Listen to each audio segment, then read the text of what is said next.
All right, you guys, what it freaking do? Your boy is back on the grind. One more time, your boy is back at it again, you guys. Obviously, I'm in the garage. Right now, this is the part on the to-do list where I'm actually taking everything off of the transmission that needs to come off in order for me to drop it. I detached the drive shaft right now, and I'm taking all of the again, the components like the shifter cable and some of the wiring and things like that off of the transmission just so I can drop it and get it out of there.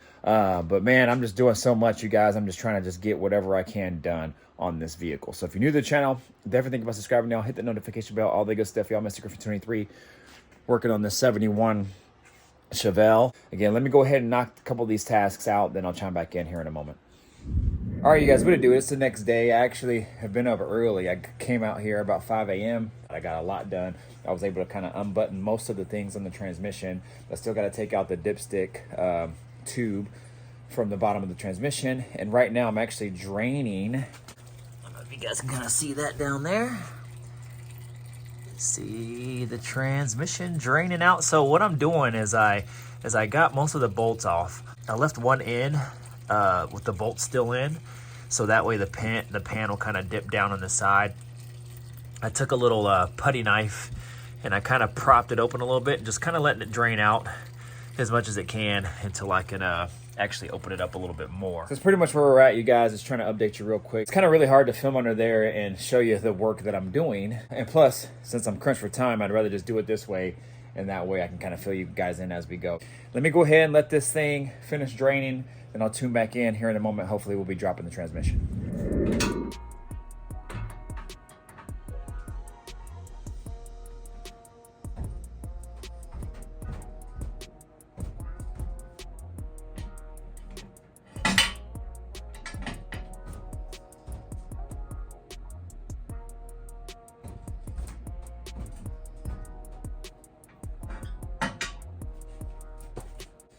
All right, y'all, there's these little locking tabs right here. So if you flip it like this, it allows it to ride along. So that way, if I wanted to go over this little ledge here where it stops it and locks it, then I can do that. But if I flip it up, then that tooth will catch it. So that's what'll lock it in place.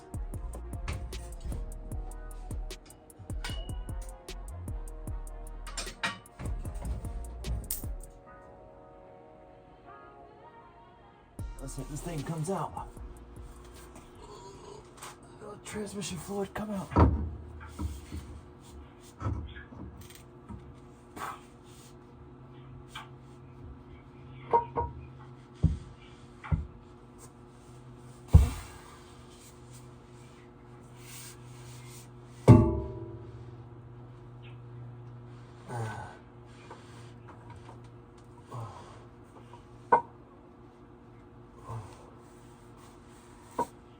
Okay, so I'll probably tape those U-joints there so that, of course, you're gonna want us to cry right now. Okay, I think I want to see if this will work. Stick this block on.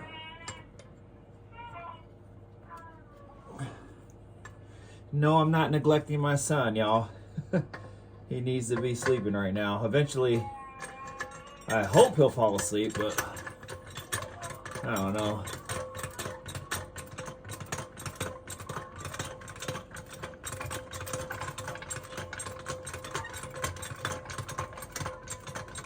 And I'm not trying to jack it up, but just set it up with enough pressure where it will just support it. So just a little bit of pressure.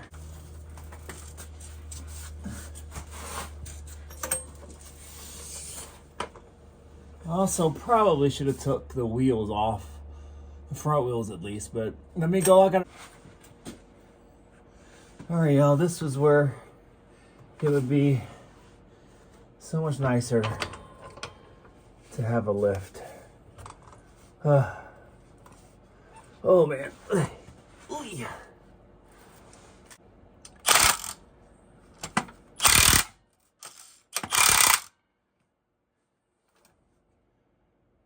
Alrighty.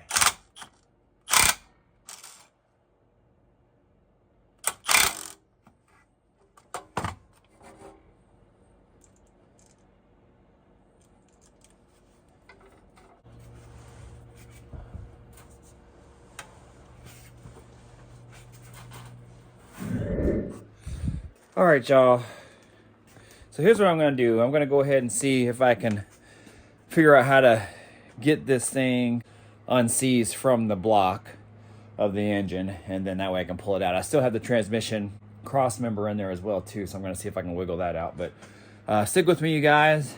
Next clip, hopefully this thing will be out. It might be in the next little bit, it might be the next day. It just depends, because I got to get inside and get ready to go to work. So anyways, y'all, you guys stay tuned. All right, y'all, it is the next day. I had to wait on some parts to order because I couldn't get the dang transmission out. There's one more bolt. I think there's just one more bolt that is on the top of the transmission that it's really hard to get to. There's too narrow because I can't get a ratchet in there. I can't even get this ratchet in there. So I had to seek an alternative route. So what I did is I ordered, it's a 15 millimeter bolt head. So this one I can fit on there, but I can't get this end of it back there because the bolt head is so big, it won't allow me to get it on, and it hits the bell housing of the transmission. So this would be nice because I could ratchet it, but I can't even get enough leverage on this end to pull it down. So I was like, well, let me go on Amazon. Let me see if I can order a 15 mil that's maybe longer, and I ended up finding this one. So what I did is I just ordered a couple parts, and whichever one works, and I'll send the other one back, or maybe I'll keep them, because I ended up finding this, and I'll show you guys that in a moment. Never even knew they made it, but I got this one. This one got a lot of good reviews. What is it, a Duratec? But I saw this one, and I was like, well, this one looks thinner, so that's good. It had a really thin socket in on it, so that's good. And it has this ratchet style also as well, which is actually a lot thinner than this one, you guys can see. So see all that material here versus right here. So hopefully this will work pretty good. I mean, now you can kind of tell this is a little bit more narrow, so hopefully that'll work. And it's like double the length, so that works well as well too. So hopefully this will work. Or I ended up getting this. I didn't even know they made anything like this. So this is kind of like a, well, I think they call it an extender wrench, or a wrench extender. So basically it's kind of like a breaker bar for a wrench. So you could put your wrench on a bolt, and then you got this for additional leverage. So I thought that was pretty damn clever. Man, super clever. So one of these should work, I'm hoping. So anyways, I'm gonna set this camera up and try to see if one of these will work. We'll see. I'm gonna try this one first. I think this one might.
Alright, you guys, so as you can see from my little clip, I did end up getting the bolt out. I don't know which one it was. These are all the same. Turn my light on. Whoop, there it is. Oh yeah, so easy. Thank you, man. That moved like right away. I think we're good. Oh yeah, okay.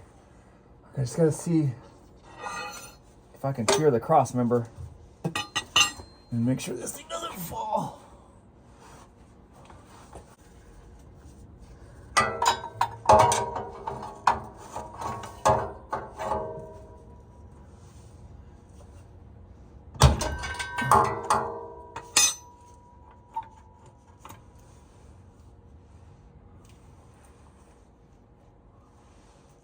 See if I can make this happen.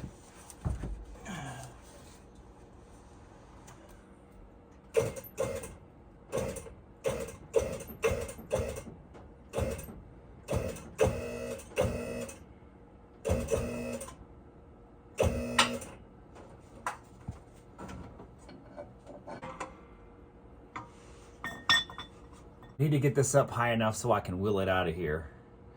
So that's kind of my next plan, and I think that I can do that.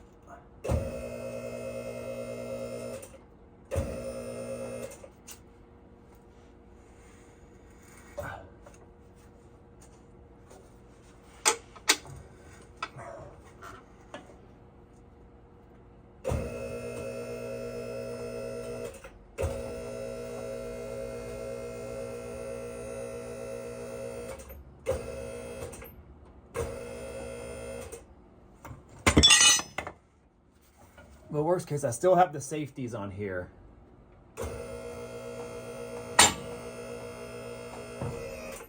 It's not giving me a whole lot of room to get this thing out of here. So, let me see. This is one of the bolts that I couldn't get out because it was just so tight. Oops, sorry.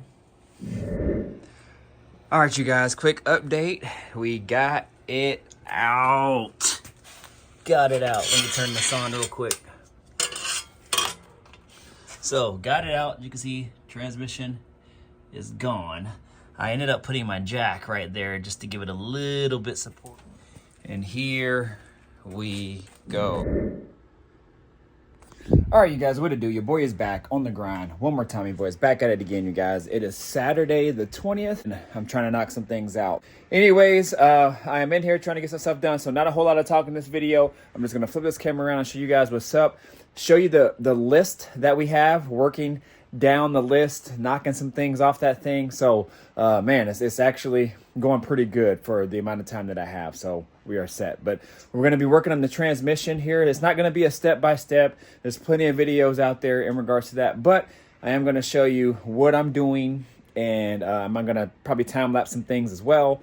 And then kind of show you somewhat of the stages that I'm going to be installing this shift improver kit by B&M. So let's get it. Let's go. All right, you guys, so here we go. Just working down the list here on some things. Still got to fix the oil leak. I'm not going to go step by step, but you guys see the list here. Got the torque converter all ready to go.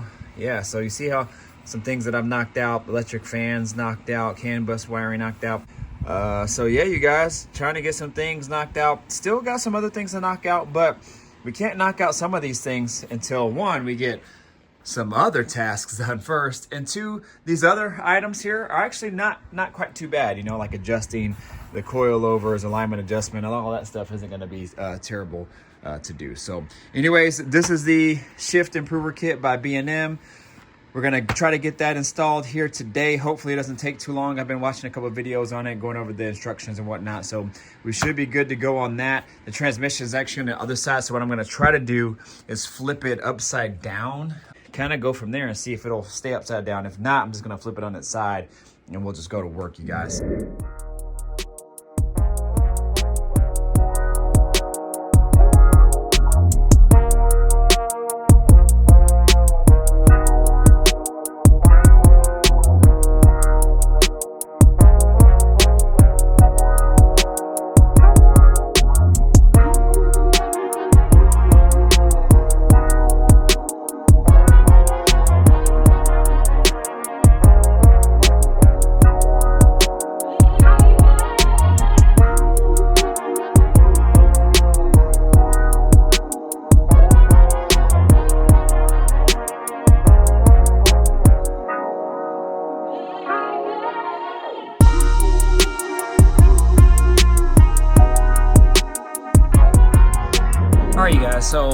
I went ahead and did a few things off camera. I went ahead and investigated this a little bit more, and what I came to find out is the plate that they send you in this shift improver kit is actually just slightly different. And I don't know if it makes any real difference or not, but like, for example, let's just say some of these holes right here that have 3 dots.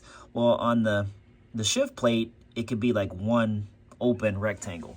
And so I saw that kind of throughout the plate and just some slight kind of differences, but not anything real drastic. So I was like, you know what? Let me just go ahead and use the plate. I already have it open. Let's just go ahead and do it. So I went ahead and drilled out the holes that they asked you to do, which is right here, this hole and this hole here. I'm just gonna clean up that pan and then go ahead and put it back on.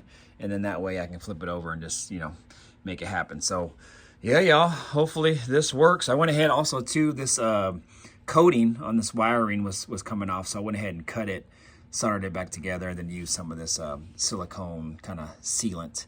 Hopefully it lasts in here and it doesn't deteriorate or anything like that, because I don't want it to do that and then, you know, get up in the transmission, but I think it should be okay. Now this is the valve body here. So on the valve body, they want you to put this piston here in a vise to compress it down. Then you use a little screwdriver or a hook of some sort, get this little E-clip out, and that's what holds the piston down and keeps that spring compressed.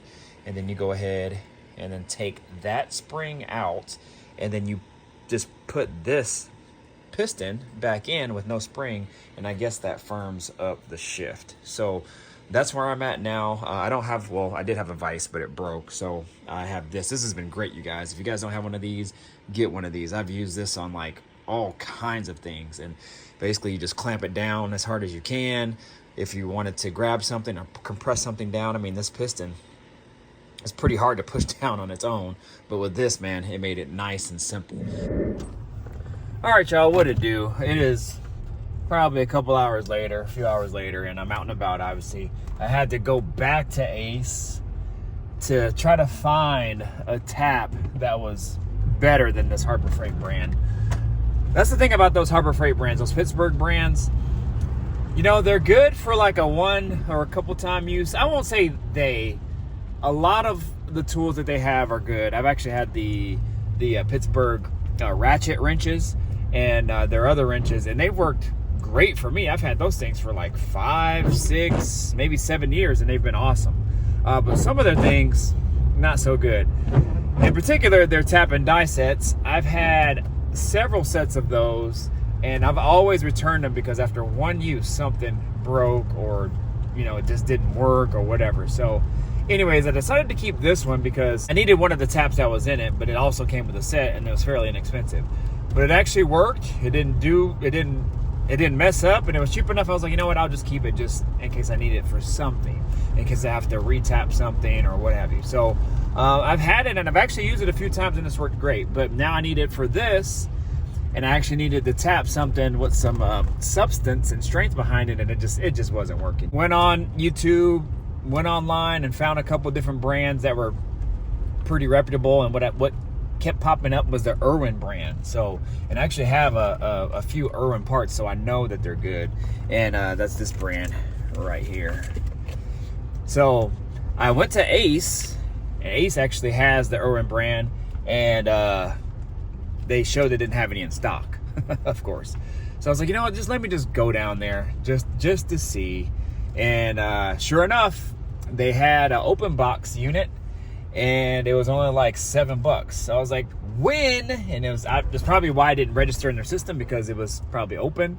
Could have been a return from somewhere else or something like that. So clutch for me. I'm glad that I went because it was only $7, and that's exactly what I needed. And when I get in the garage here, I just pulled home.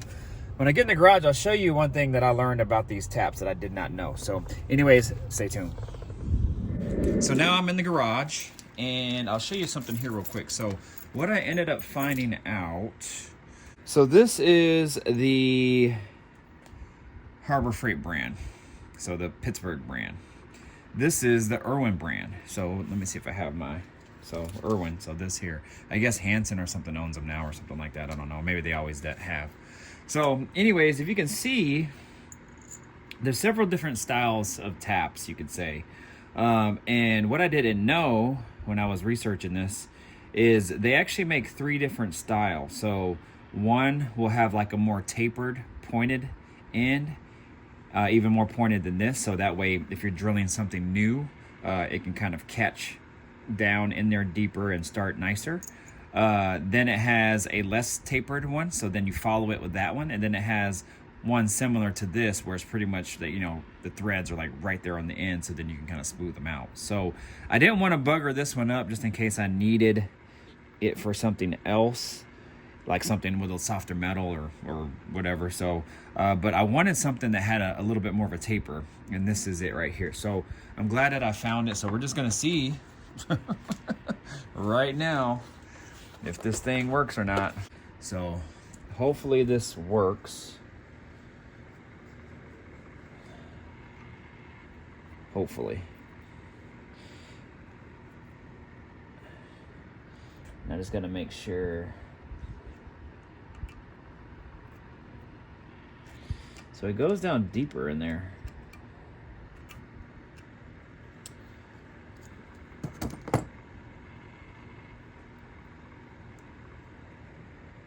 I'm just gonna make sure. See, the valve body is kind of tilted up a little bit. It's not super level. So I gotta make sure that this is also in line with that. Give it a little tap. Maybe it'll kind of help start it. So learn this little trick too from somebody online. I could put a straight edge against it just to kind of see how vertical it is, and yeah, that's pretty good. So hopefully this thing will start, man. I'm just tired of dealing with this. And for me, every day, oh man, it's moving. And so for me, every day is kind of crucial because I don't have a whole lot of time in here, you know.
I don't want to go too much further because I don't want it to like hit the bottom of the valve body.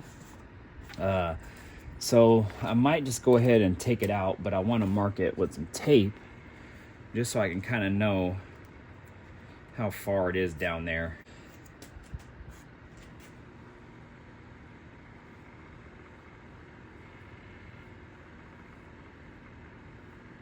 Plus what I heard too is these also work well and give a lot less wiggle room when you actually stick a bolt in there. That bolt won't wiggle as much as some of these other ones because it doesn't make the cleanest tap.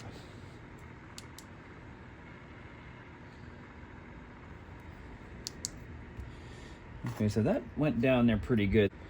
Oh yay. Woo-hoo-hoo, we in business. We in business. Best $7 I ever spent. All right, where is my... All right, here we go. So this is the set screw. Actually, hold on. I always just shoot some stuff down there, just kind of.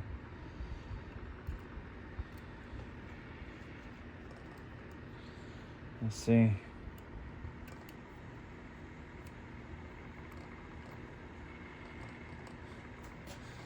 I'm trying to check the wiggle room out. Oh yeah.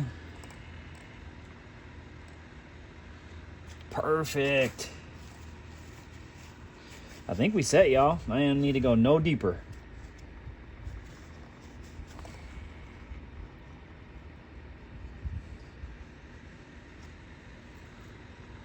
Ooh, man, am I good or am I good?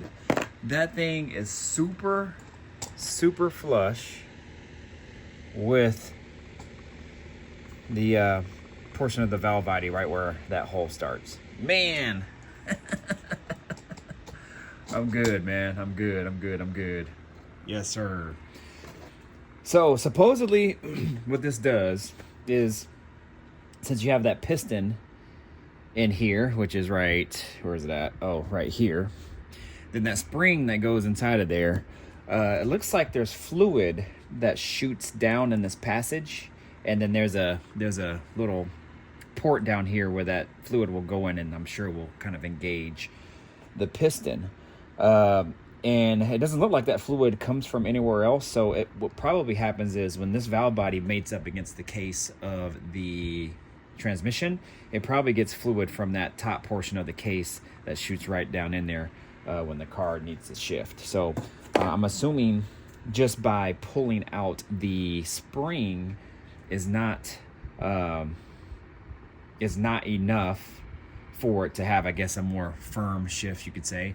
So I guess totally blocking off this passage just eliminates any fluid going down in there, and then when the car shifts, it'll have that firm shift that you're looking for. So hopefully it's not too aggressive, and if so, I can possibly maybe take this out and then put the spring back in. I don't know, maybe I can take this out and try it without the spring. Maybe it softens it up, and then if not, then I'll put the spring back in, and then we'll go from there. The only thing is these threads are still in there, but I really don't think that'll hurt it too much. I mean, it could, just because the fluid might not run as smooth, you can say, through that passage.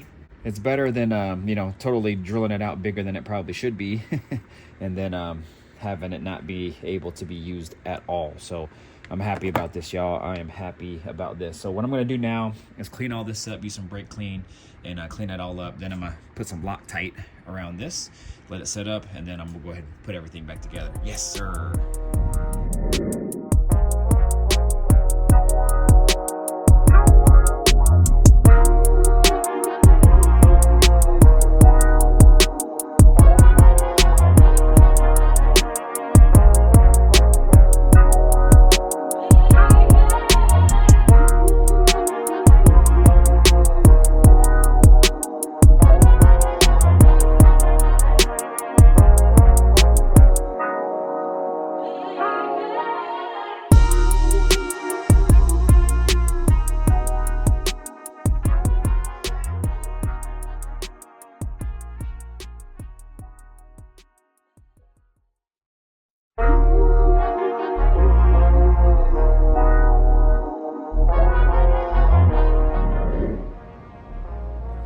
All right, y'all, what's up, man? So I just wanted to make a close out of this video here. We're probably just gonna end it right there. I was in a rush to get out the garage and had to do some things, so I wasn't able to make a closeout video, but the transmission is all back together with the exception of I still need to put the gasket on the transmission pan and then mount that up, torque it down, and we'll be all good.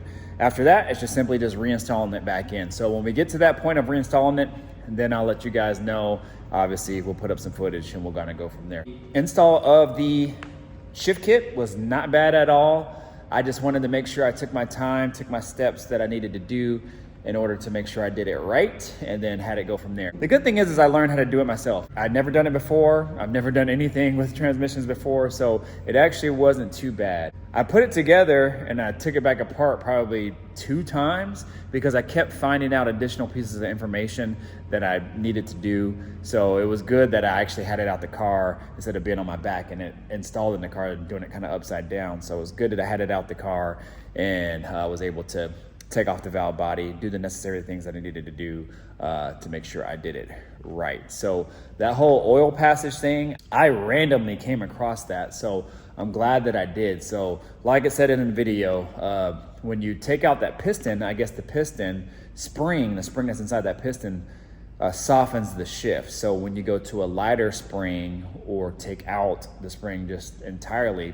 it'll harden the shift a little bit. So that's the 2.3 accumulator, I believe, that I showed you in the video. So, but there's a passage that goes down in there, and I guess if you block the passage off, not only does it firm up the 2.3 shift, but it also firms up the 1.2 shift, from my understanding. So I actually follow a guy, I've been following for a while, very knowledgeable guy, and I heard that from him, and in a different video, somebody else was talking about it too. So anyways, we'll see how it all works. I'm kind of have a feeling this thing might be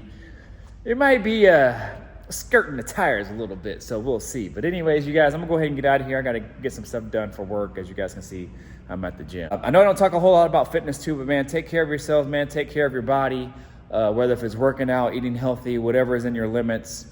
Make time for it, you guys. I mean, you know, want to try to be here on this earth as long as we can, and if we can do the preliminary things and the things that kind of help us along the way, it's all good, you guys. I mean, think about it. Treat your body like you treat these cars, right? If you treat your cars like crap, you don't change the oil, you don't give it a bath, you don't do the necessary things to keep that thing running, then it's gonna run like crap. It's gonna look like crap, and so on. If you treat your car good, you give it that good oil change every so often, you give it a bath, you give it upgrades, things like that, then your car will run good. Same thing with your body, you guys. So what you put in, you get out. So this video catches us up on all the videos that I've had. So from here on out, it'll be pretty much kind of what I'm filming at that time, and hopefully immediately uploading it. So anyways, you guys stay tuned. The next task will probably be, man, what is it? Oh, that's what it'll be. So I'm actually filming right now the